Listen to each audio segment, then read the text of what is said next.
Welcome back to another episode of Life After Aryan. I'm your host, Madelayne Klein.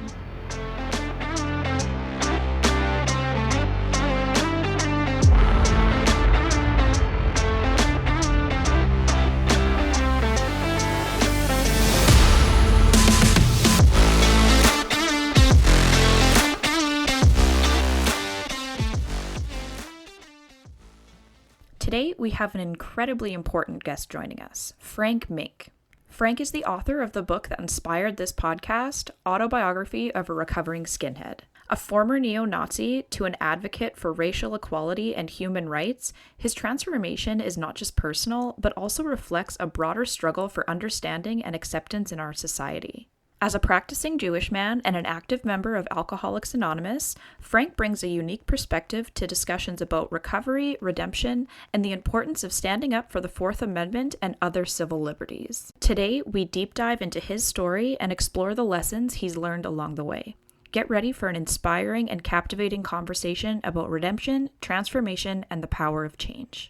I've read your book, and I'd like to encourage many others to read it, but not everyone reads. So take us back. How did you get into the skinhead movement, and what was your childhood like? What series of events led to your time in the skinhead movement? Yeah, well, I didn't come up in a good upbringing. I had a mom who had issues with substance and with finding the right men in her life. My mom and dad separated when I was a baby, and my dad lived in one section of the city of Philly. My mom lived in another section of the city. But I mostly spent most of my early youth on with my mom. And we struggled for money, and we were kind of poor, and we lived in kind of a poorer section of the city, and we'd be on welfare sometimes. We had like food stamps, and I was just embarrassed of that. But then my mom had some boyfriends off and on, some I liked, some I really didn't think much of. And then she one day invited this man to move into our house, and it was her new boyfriend, soon to be husband, soon to be new dad of my stepsisters, and just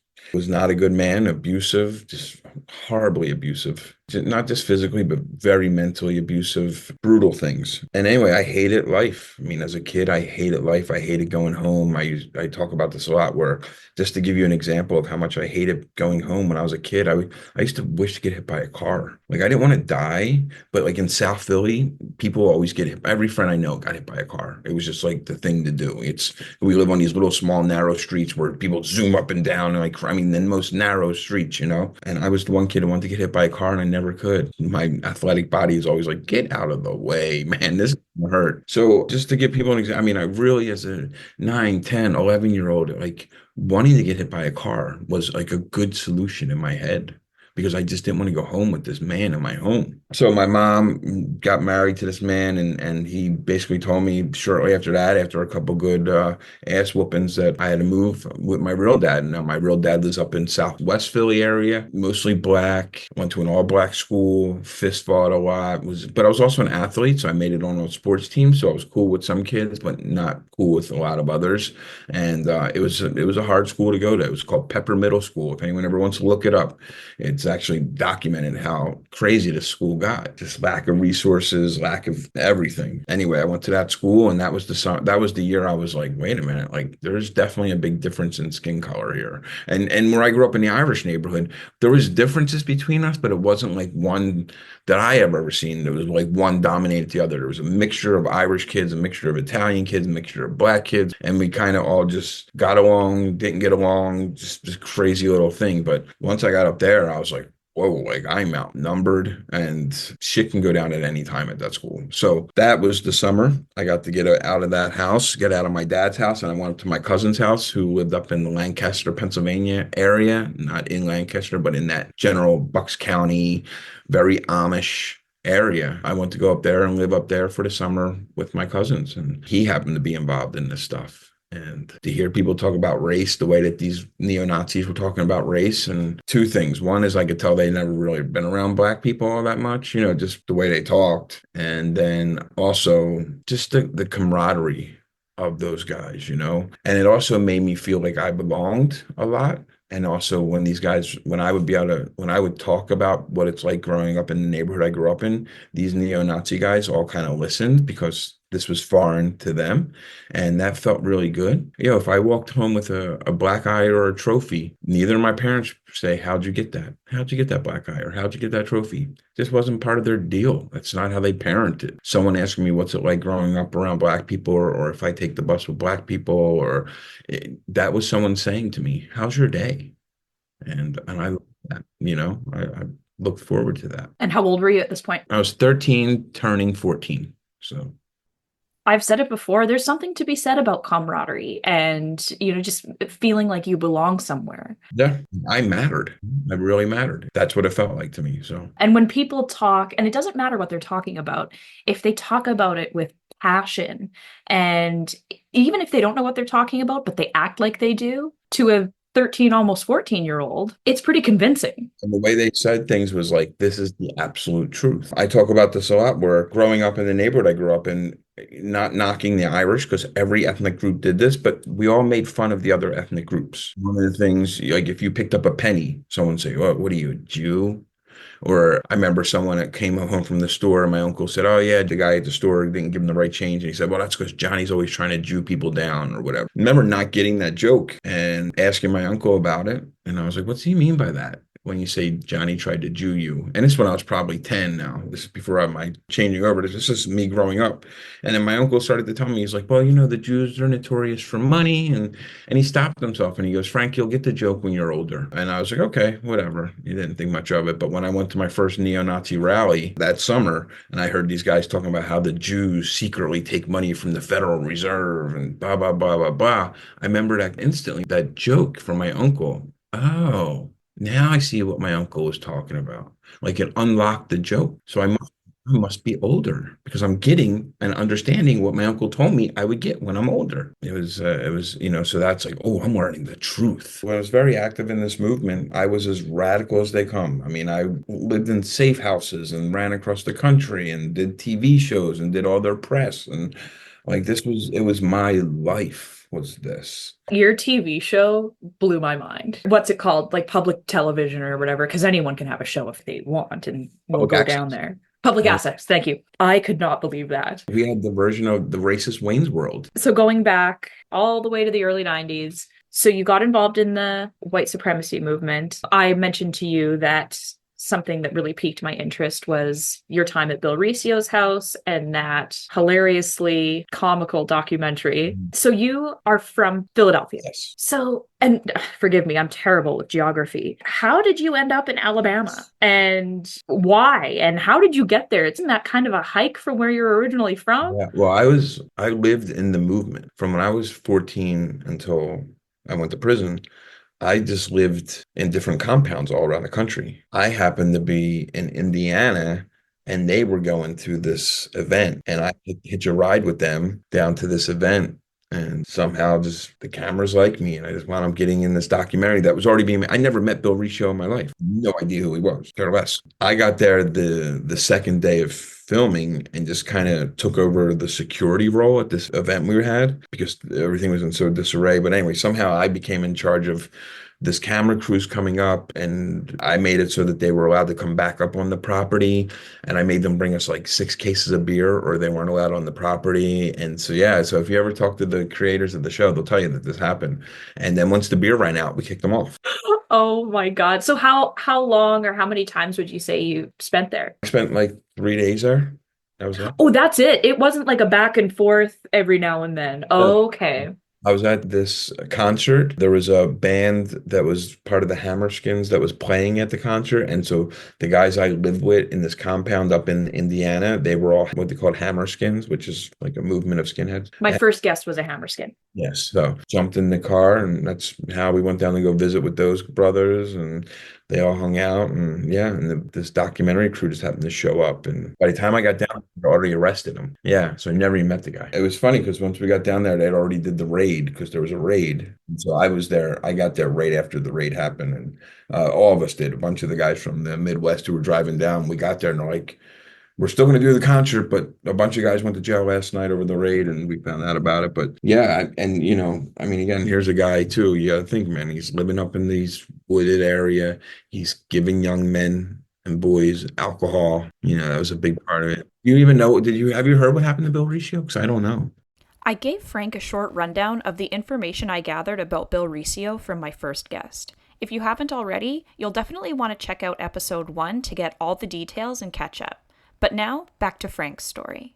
I learned so much from reading your book. I really thought I knew it all, but I really didn't. One thing I did learn, and my sister-in-law kind of pointed this out to me because I told her what I was doing with his podcast, and she said, so like white supremacy and the skinhead movement, she said, what, they just don't like Black people, right? And I said, well, they really don't like anyone. Predominantly, they don't like Jewish people. And she goes, well, I just don't understand that because how can you tell? Jewish people, as a rule, are just white. And I said, well, I learned from this book is somewhere along the way, these people were told, oh, the Jewish people, they own everything and they control everything. And they're the reason that, you are poor. And just, I mean, again, my book was written 15 years ago, and I've been talking about this now for almost 30 years, is that something that you're hearing today from the right wing of America is the Jews will not replace us.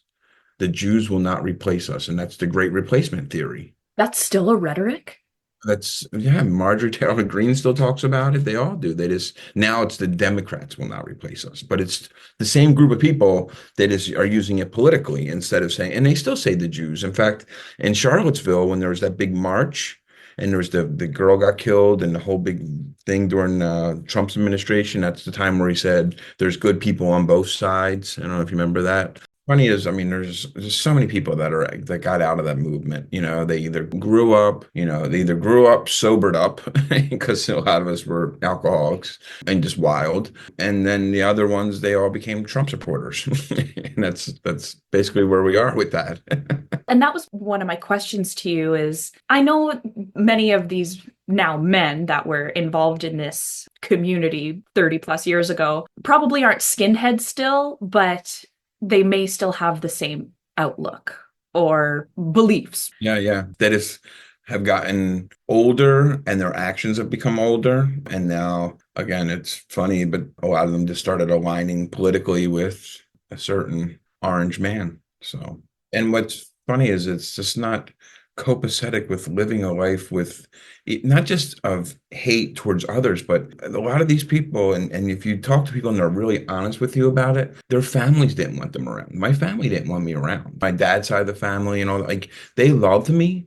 But what did I bring to the table when I came for family barbecue? Nothing but hate and ignorance and racism. And it's all my mind wrapped around. So of course my family started going, yeah, let's have a barbecue. And they just didn't they didn't say let's exclude Frank, but let's just have it. And if Frank comes, he comes, but that type of stuff. And I get it. Like, I'm not mad. And what's so funny is in today's world, how many people do you hear where Trump supporters don't go to people's homes or their families or starting to separate from them, or they don't want them around because every barbecue turns into Nancy Pelosi and da, da, da, da, da, you know what I mean? And it's like so draining on everybody around you. Well, they make it their entire personality. They can't talk about anything else. And if you do talk about anything else, they always tie it back. You could be talking about my kid's not doing good in math. Oh, that's because the math teacher's woke and I used to be just like that. It was just the essence of my being.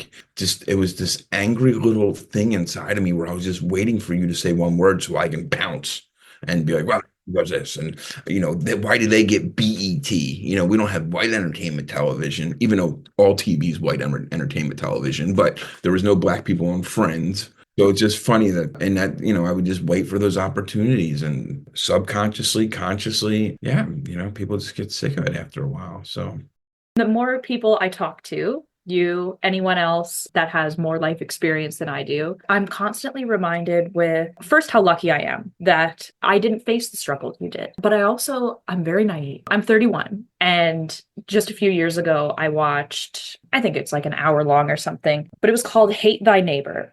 And the first episode is actually the guy that does it is like half Black and half Jewish, but he goes somewhere along the Bible Belt in one of the southern states, but he interviews people who are still neo-Nazis.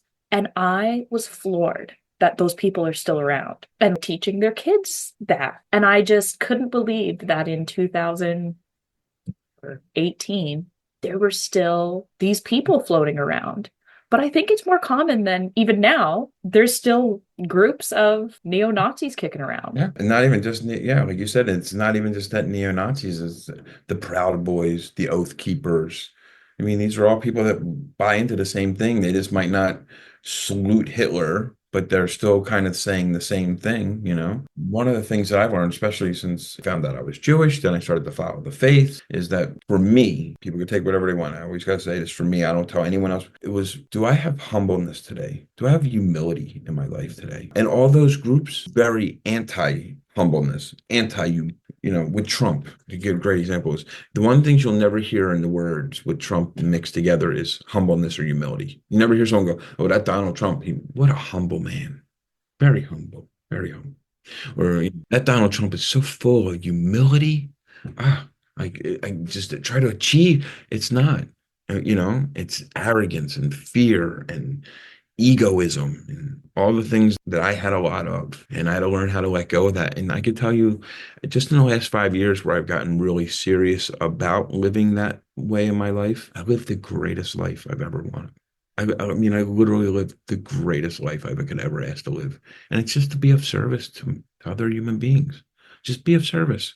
I don't got to run around and be a people pleaser now. Don't say I run around and just wipe Tom, Dick, and Harry's asses here whenever they take a drop of deuce here. No, but let me have the knowledge on different sets. I like the knowledge on racism, on alcoholism and drug addiction. So that if someone should call me today and say, I need this help, God has allowed me, my God has allowed for me to be like, oh yeah, I know all about that. I know all about that. Or, and not to be a know-it-all, but just, and I can help somebody. And if I live my life knowing that I'm just here to be of service to others, man, like God will take care of everything else in the background. And I just got to just go out and do that. How did you forgive some people? Like specifically your mom or your dad? Because I read your book and I don't know if I could forgive my mom for doing those things. I just became a mother in the last 9 months.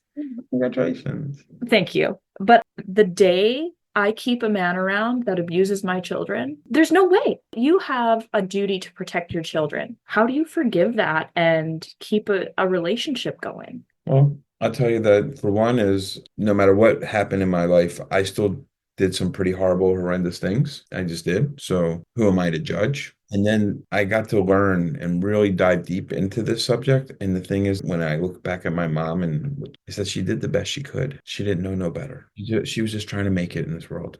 And she tried the best she could with what she had. And that's the best way to look. My mom eventually died of a fentanyl overdose. So, you know. Oh, I'm so sorry. I was just going to ask if your parents are still around. My mom died of a fentanyl overdose. She got the pass, and I forgive her, and there was nothing there. It was that woman did the best she could with what she had. And same thing with my dad. Like, I don't talk to my dad. My dad's still around. We just don't talk. We haven't talked in years, and I have no hatred for him. And I don't sit around and ever think about it. I always think, well, maybe someday we'll talk, but if not, it's okay. He's living his life. He's remarried, and he has another kid, and he has a couple stepkids, and the man's doing the best he can on this planet.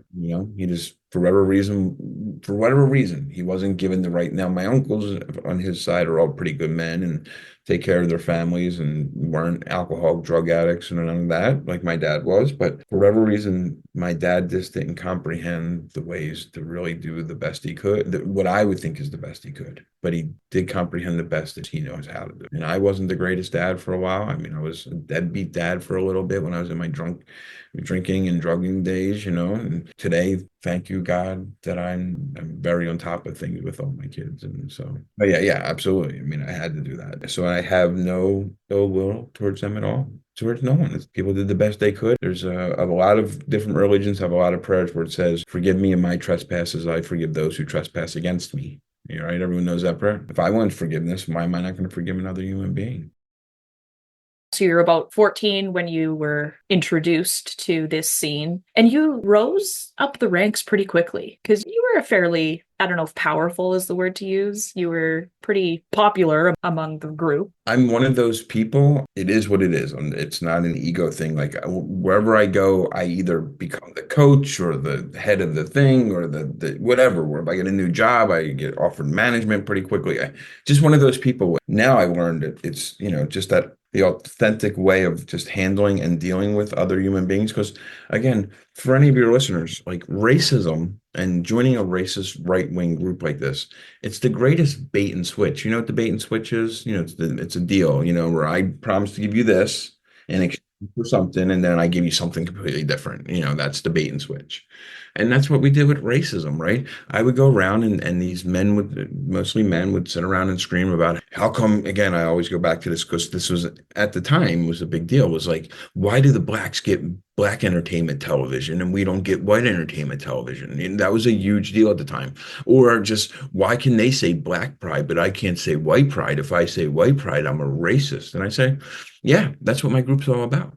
Come join. That's exactly what you're talking about is exactly what we talk about. Why don't you come join our group? And then when you come join our group and you come to our meetings, you come to our rallies, you come to our little social get-togethers, guess what we never do? We never talk about our heritage. We only talk about their heritage and those people and what they're doing to mess everything up. And it's always pointing the fingers at everybody else. We never talk about like great white things in history or people of European descent that went on to go do anything humanitarian. Come on.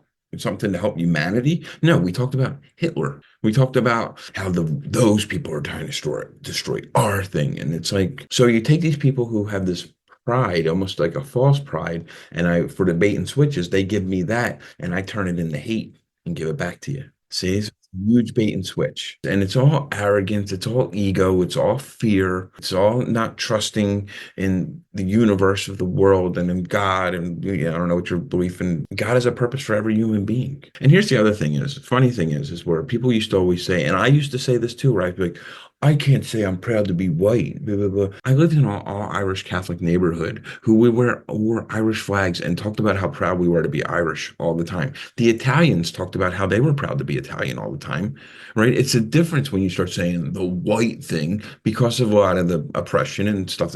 It's not true when people are like, you can't say I'm proud to be. I can say I'm proud of my heritage all the time, proud of my Irish heritage, proud of my Italian heritage. Later on in life, I find out I was Jewish. I'm proud of my Jewish heritage. I can say I'm proud of these things without it being, well, I'm only proud because they're saying they're proud. Like, come Yeah. on. And also, as white people, we historically weren't the oppressed ones. And that's what a lot of people today don't understand.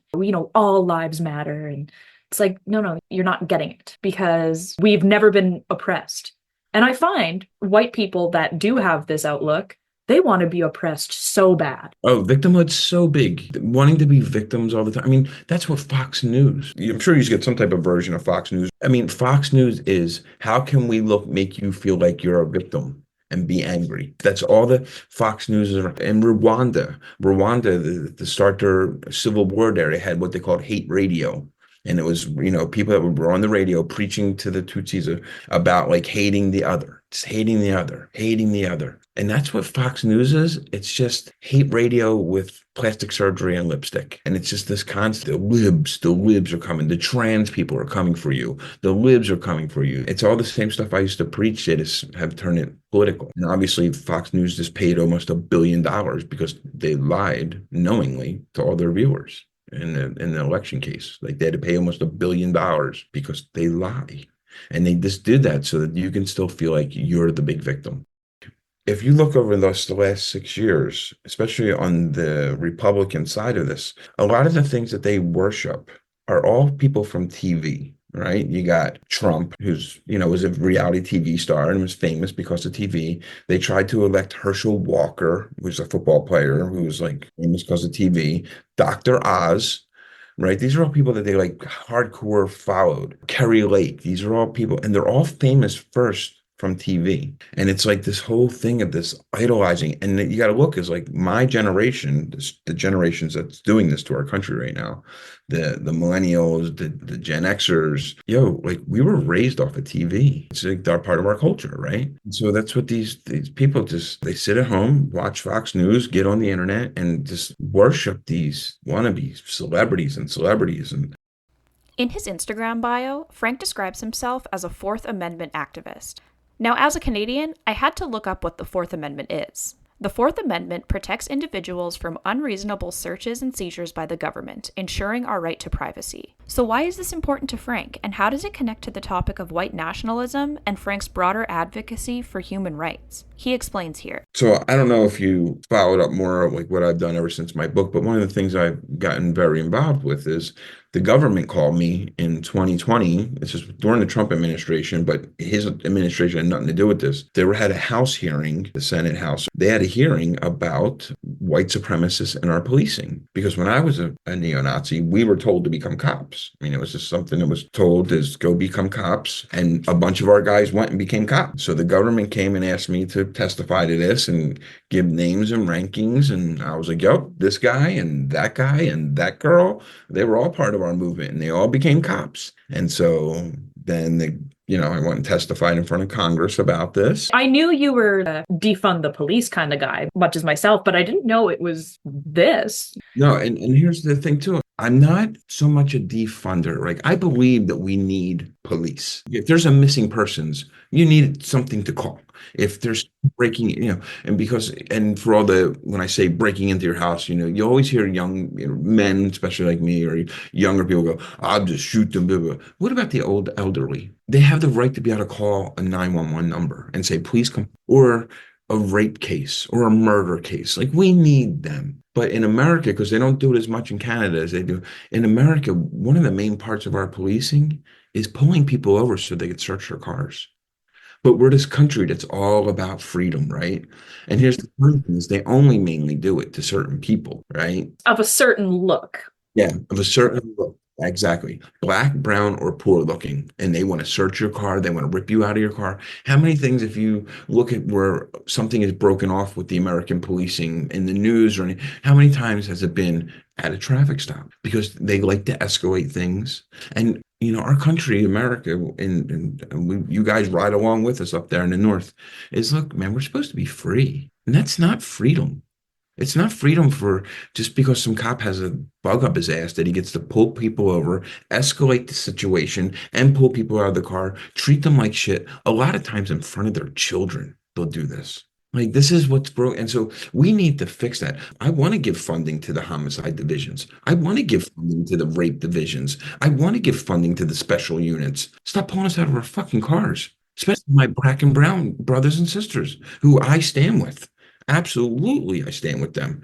And to know that I know that a lot of those cops, for one, that aren't just neo-Nazis, but a lot of them are far-right extremists. Like it's really deep infested in our policing. This authoritarianistic, Fox News watching, far-right extremists who get to take out their anger on us at traffic stops. Like we have to change that. And we will change it eventually. It's gonna take us some time, but the police of America are absolutely on the wrong side of history. Just like the cops who beat up Martin Luther King and them guys crossing the bridges, just like the cops who beat up people for trying and killed people for trying to vote and for trying to change and go on strike and change the transportation laws. I mean, there's so many things, and the cops are always the ones that escalate it, and they're still doing it to this day. They're still doing it. And then 20 years from now, we're going to look back and go, that was the wrong side of history.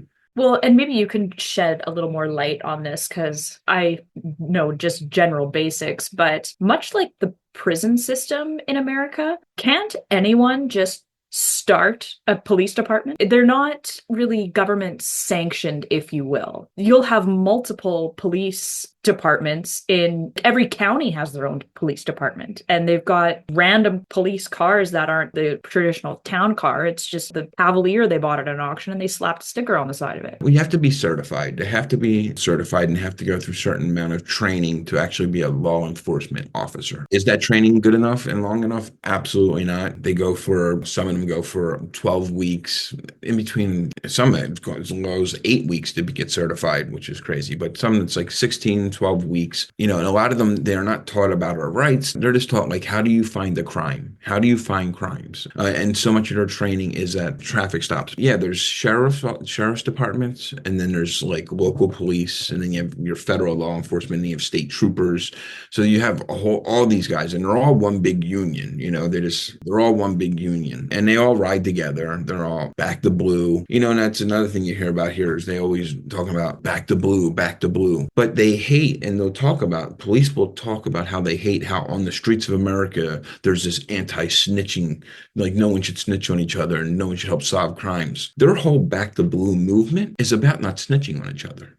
So we can do it, but you shouldn't do it, right? And that's why when we say, like, when people are always like, well, there's just a couple bad cops. No, right now, guys, and again, I'm not anti-police, but there are enough cops who watch bad cops be bad cops and don't do anything about it, which makes you a bad cop. That's exactly where I am. Fine, there may be good cops, but the good ones know about the bad ones and continue to enforce a corrupt system. No, and I know that the Canadian police, almost every civil society police, are not trained to effectively always do these traffic stops. Like, it's an American thing. Like, my friends in Germany, when I'm like, don't the German police ever pull you over to search your car? And they're like, never. We would riot if they are. And I'm like, yeah, and we're supposed to be the country of freedom, and our police do that. There's thousands and thousands of traffic stops right now, and majority of them, the police are looking to rip you out of your car and search you. But we're this country of freedom. And then you wonder why we have mass incarceration. It's because of tactics like that, because they're looking for any little crime, and anything they're going to get you, they're going to get you. The growth of the American county jail system isn't the state prisons where you get sentenced once you do something wrong, the big prisons. It's the growth of the American county jails. And those are owned and run by the police and the sheriff's divisions. That's the growth. That only happened in the early 90s, to where the state prisons, like, numbers have grown steadily, but the county jails in the 90s went right past the state prisons. And that's the growth of mass incarceration right there. Well, and don't they get paid per inmate? Every night. If you're in the county jail, for every night you're in there, they get $300, $400 to feed you, to properly house you and secure you. So, but yeah, it has become a profitable business. That's why a lot of them have become private prisons. A lot of the county jails have become privatized. Again, a country that's known for its freedoms. County jails are also used as mental hospitals anymore, because a lot of times they're putting people in there who are having mental illness issues. I mean, so you're getting a lot of those people in there. We need to help and watch for drinking and driving and all that, but they're finding hundreds of cases around America where cops are arresting people for drunk driving who aren't drunk. They're just like, no, you failed my test. You failed my roadside sobriety test, since you didn't look at my finger the right way. And other little signs are telling me that you're. Now, look, we need to watch for drunk driving, but the police have escalated it, because that's what they do. Anytime we give them some ability, they escalate it. And now there are tons of cases around the country, tons and tons. And so now you get arrest this guy, put him in the county jail, some guy who's like just some business guy, whoever, and he's got to go in there with now mentally ill people that they put away for being mentally ill. And it's a recipe for disaster. Say if the Nazis would have won the war today, right? We've gone on, the Nazis won the war. And in Europe alone, they had this mass incarceration system like we have.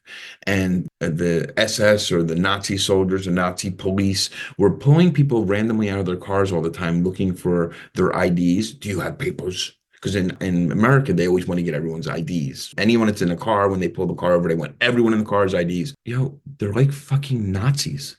And they all do it all the time. Like, I need everyone in the car's ID. No, that's very common in this country. It's just like the Nazis going, I need everyone's papers. So imagine if we would have seen Europe doing what, and if the Nazis won, we looked at Europe doing that, we would go, oh my God, what's going on? We're doing it here, but since we only do it to those people, we just do it to them. So it's cool. For the record, I agree with Frank. I know we need police. I don't want to abolish the police. I believe we should defund the police. You got to think about it. And I know we're getting off my story, which is fine because I'm great. My story is a catalyst to talking about these things. But every great Black leader we've ever had in this country, Martin Luther King, Malcolm X, you can go down the whole list. Just to give you an example, all these men and women have all throughout history now. James Baldwin was another great activist who also was screaming in the 50s, in the 60s about the police. If you take and you listen, even after the Martin Luther King I Have a Dream speech, in that same speech, he starts talking about police brutality. And we're still talking about it to this day. But were they lying back then? I don't think they're lying. And we have all these Black activists today going, yo, we're over policed, and they escalate things on us all the time. They're all not lying. Well, and that's an argument some people will make as well. The prisons are just, full of Black people. It's like, that's called white privilege. The white ones aren't pulled over. And if they are, they're let go a lot of the time, if they're even searched. So much corruption, which is just terrible. And that's the thing is we have to fix it. Like, it's not, I'm not one of these, like, I'm not doing a Donald Trump just screaming about how horrible my country is. Our country is, we're struggling, but we're still a massive superpower. We're also the richest country in the world, and our economy is amazing and whatever, but we have issues. And everything that I'm talking about, especially when it comes to police, I've gotten from my fellow Black activists who have asked for us white people, me included, to keep furthering their voices, right? So I'm not here making some grandstand about me. I'm actually just furthering my fellow Black activists' voices and saying, this is what they asked us to do. Just keep repeating what they're saying. So it's out there, and keep talking about it and keep saying, like, there's something wrong with our American policing. There's absolutely something wrong with it. And so that's one of the jobs I've taken on today, So I went from being a white nationalist to being arrested twice for Black Lives Matter. Wow, really? Absolutely. I've been in, yeah. We love a success story, and it's such a great transformation story. And I've never done anything violent to anyone as an activist for my Black brothers and sisters. I mean, I've pushed police off of people during the big protests and riots and stuff. I love when in America where they always go, well, we arrest all the January 6ers, but we didn't arrest the people that protest in Black Lives Matter. Wrong. Got arrested twice doing it. And also kind of apples and oranges. Absolutely. One is we're protesting because history and facts have shown us that the police kill unarmed Black people. That's why we were protesting. January 6th is an orange man lied about an election. It's two completely different things. And incited violence. Over a lie. And then at a peaceful protest, police still attack the peaceful protesters. I have the truth on my side. I was there. I watched as the police came out of like City Hall of Los Angeles and come out of these precincts when we were protesting and instantly just started hitting people, women. And that's one of the times I can be honest. One of the only times I jumped in to really do anything the physical was to pull a couple cops off of a Black woman who was not doing anything, was just standing there protesting, and they came out and just started hitting us, their clubs. And I had enough because I was fast and smart enough to back away from this thing before it escalated to get me. And then as the whole row of police went down, I seen 3 cops on top of this Black woman who I was standing next to and was not doing a damn thing other than chanting and screaming at the police as they were coming out. Which is not illegal. Yeah. I mean, I went over and I just ran over and grabbed 2 of the cops and pulled them off of her and ran away real quick.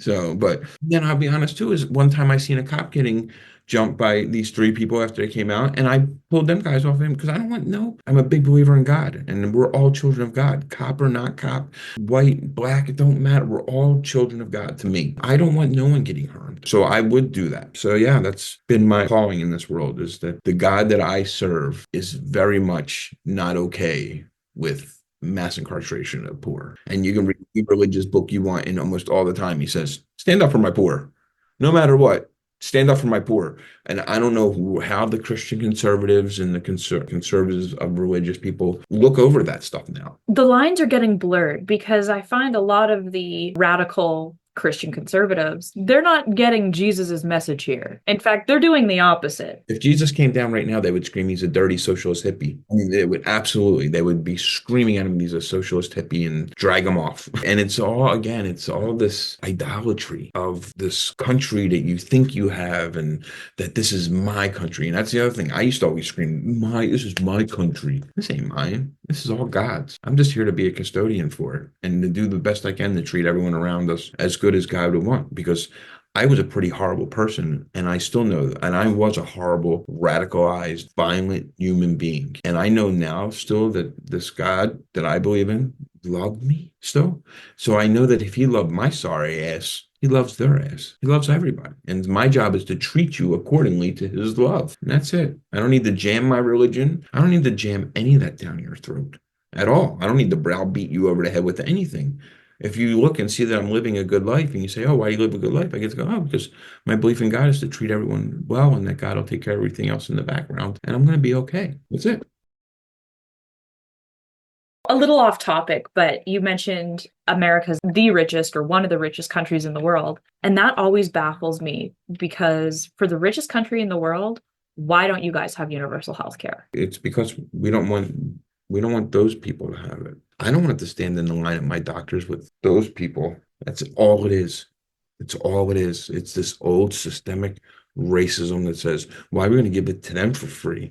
My family had to work for it. Not that my family, like we always talk about here is when, people had generational wealth. It might not have been millions of dollars, but your family owned property, which they got loans on, which was able to further them to get this and further them to get you into school. Those people, a lot of them did not, because a lot of that was taken from them every time they tried to receive it, right? One of my favorites is, well, they're taking our jobs. Yes, Jeff with no degree. Mohammed the brain surgeon is taking your job. We're here, where they're doing all the farming for us and picking all the food, which no, none of us want to do it. None of us want to do that. They're doing it. Oh, they're taking your job. Just like our jobs report came out the other day, we have like the best job growth in history here, but they're taking all the job. Like, it's amazing how deep it goes. Yeah. And it all goes back to my stuff the name stuff. It's been propped up to look a little bit more prettier and made political and to worship a fake bronze colored man. Like if you know the story of the golden calf, Moses and the Jews at the time, Moses goes off and the Jews that were down in the valley while he was up in the mountain, they were worried that he was never going to come back and this dream and the society that they thought they were going to have. So they built this golden calf. And they all worship the golden calf. And then Moses comes down and says, you're idol worshiping. Donald Trump is just the golden calf. He's just a fake bronze colored man who will bring back the great America, make America great again. Was it ever really great? It's always been a little rough around the edges. It's so fascinating to me. I don't know why this has piqued my interest so much, but like I read your book and I had to know more. I had to hear more stories. I really like how the base of this conversation and my original idea has spanned into so many other things. Like you and I are talking a lot of the political side.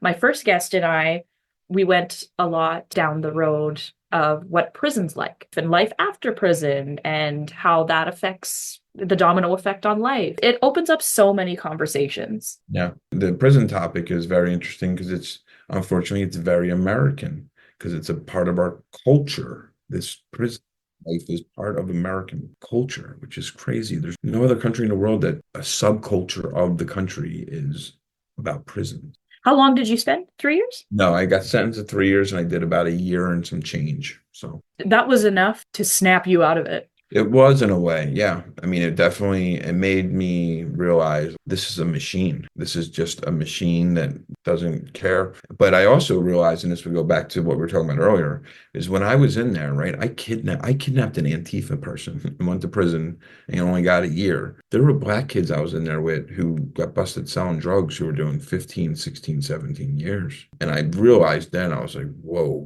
this system it's set up. It's rigged. Donald Trump likes to say it's rigged, and he's right in some ways. This thing is rigged.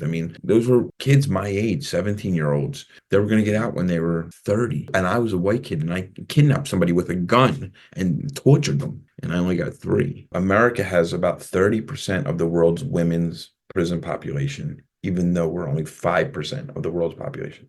30% of the women's prison population in the world.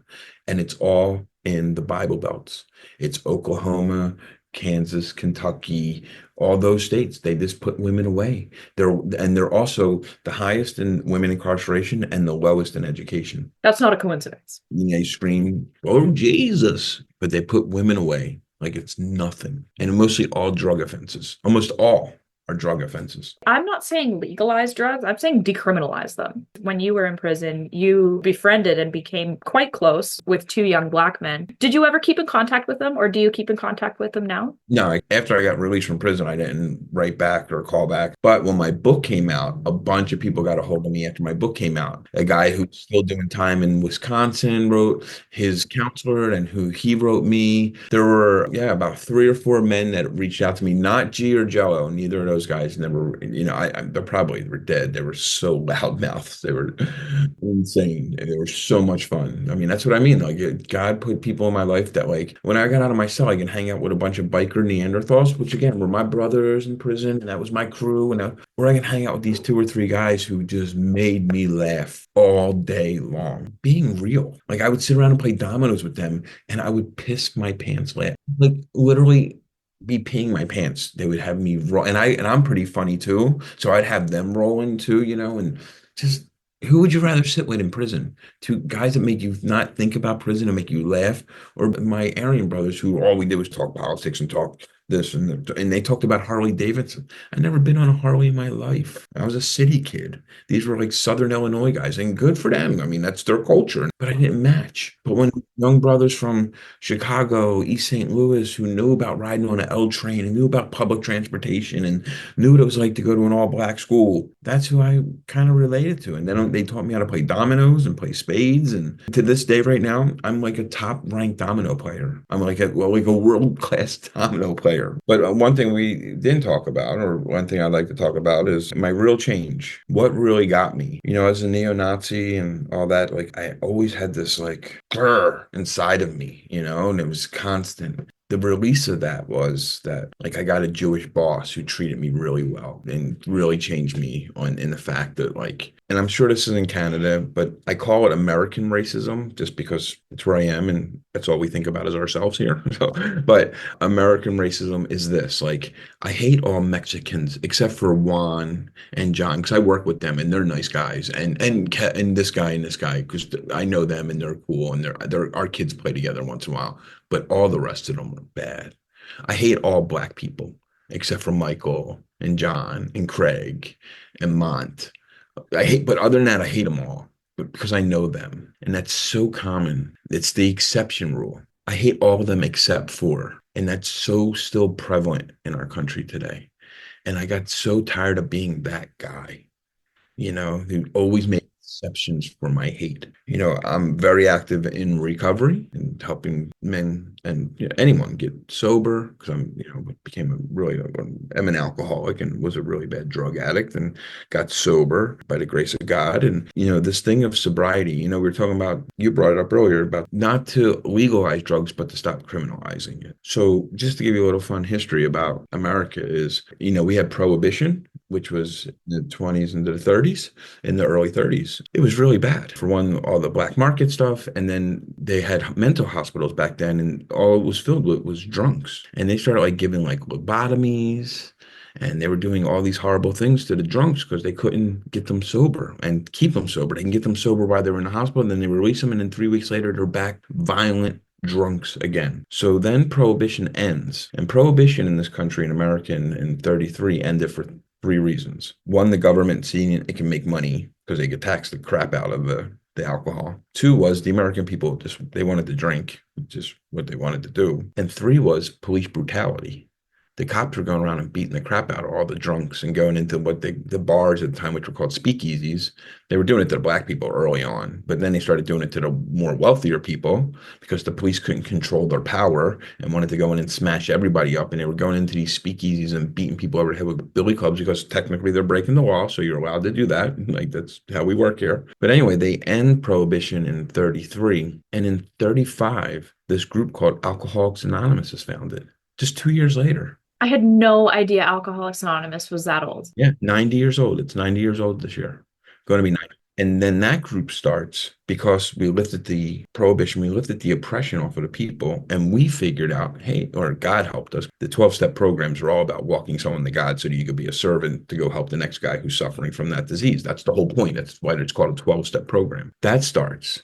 And then There's 20 other 12-step programs that started because of that. There's Oak Anonymous, Yeah. Narcotics Anonymous, Crystal Meth Anonymous, Debtors Anonymous, Under Earners Anonymous. There's 1,000 Anonymouses now, all from this one group that started. And all those groups are all around the world now. It's in 60 different languages. It's free. It's free for anyone to attend any of these things and do the work that these programs take. And there's millions of miracles in those rooms of those recovery groups, right? So when people always say stuff like human beings can't change, like people say that about me being a neo-Nazi, they're like, can you really change?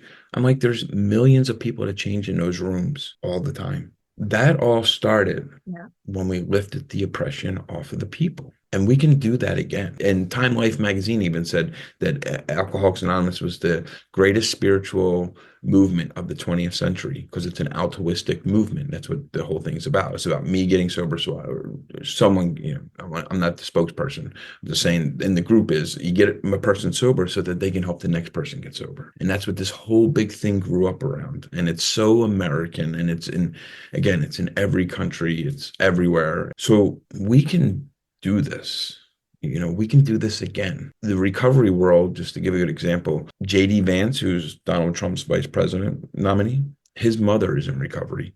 Joe Biden's son is in recovery. There's a couple other people in politics who's in recovery. It's everywhere. It's everywhere. It's just a beautiful thing. So the reason why I brought that up is because even getting someone out of, because I did interventions on neo-Nazis for years. One of the best ways is you just get them to meet other people. If I'm doing an intervention on a young neo-Nazi who found out he just broke up with his girlfriend, I can sit him down with a black gangbanger who's gotten out of being in a gang and is going through the same thing because he just broke up with his girlfriend. It's done. Like, that's all I got to do is connect it. It's just us meeting as human beings. The reason why I say that is because, and it's going to happen in Canada too, it's inevitable, but it's definitely in America happening, is when they talk about we will not be replaced, they will not replace us. The Jews will not replace us. Us mixing and molding and becoming one tribe is already happening. It's impossible to stop. The fastest growing, Absolutely. one of the fastest growing races of people in this country is the mixed race American. In 100 years from now, that's going to be a very prevalent part of our culture, is just people of all races and mixes together. It's already here. And so where I want people to listen to this is like, because there's people that go, I'm not going to let my daughter marry one of those people. I hear it. I don't know if you hear it, but I've heard white people say it. I heard black people even say it. I'm not going to let my daughter marry, those people. Maybe they won't. Maybe she won't. But wait until you see who your grandkids bring home. Wait until you see who your great grandkids bring home. And do you want to be that person that your great grandkids or your grandkids have to hide who they love because of your hate? Do you want to be that guy? I don't want to be that guy. That's it. I read that in 50 years' time, something like 80 or 90% of the population will be of mixed race. It's not that far away. You're going to have your weird little tiny sectors of, white power. In those small little sectors, guess who they're going to be run by? People like Marjorie Taylor Greene. That's going to be like the head people of their little groups. And what's going to happen is, there's going to be times where in Idaho, they're going to take up a bunch of counties and say, we're not going to listen to the federal government. It's just going to be us. And we want all the white people to move here. Hate's got to hate. So you can get them all together, but they're still haters. And what's going to happen in that little group is you're not conservative enough. You're not Christian enough. You're not this and that. And then that group's just going to break apart. It's not going to last. I mean, I've been around these hate groups. I've been around these white pride groups. I've been around these white Christian nationalist groups. They got to hate. Again, there's something not right in here, in that soul that says, I get to hate another child of God. One of my jokes, whenever I do public speaking, I always get up and I say, they always say start out with a joke. So here's my joke. At one time, because of the color of my skin, I believed I was better than another human being on this planet. Racism's a joke. I really love the different avenues that the original topic of this podcast has introduced. It's incredible how a single theme can serve as a catalyst to such important conversations. Each episode opens the door to new perspectives and insights that I hadn't considered before. Take, for instance, our discussions on identity and redemption. These aren't just personal stories, they're reflections of broader societal issues that affect all of us. It's fascinating to see how our guests bring their own experiences into the mix, creating a rich tapestry of narratives that challenge our preconceived notions. We've talked about racism, addiction, and the journey to recovery, but we've also explored hope, community, and the power of change. Thank you so much for joining me for this episode of Life After Aryan. I'd like to extend a special thanks to Frank Meeink for sharing his incredible story and insights with us. It was an absolute pleasure to have such a meaningful conversation with him. If you haven't yet read Autobiography of a Recovering Skinhead, I can't recommend it enough. You can find it on Amazon, available on Kindle, or of course through your local library. I know not everyone loves to read, but if you pick up just one book this year, let it be this one. You won't regret it. And of course, thank you, the listener, for being part of this journey with me. Don't forget to like, comment, and subscribe, and you can keep up with me on Instagram, TikTok, and YouTube at Madelayne Klein. That's it for me for today, but you'll be hearing from me sooner rather than later.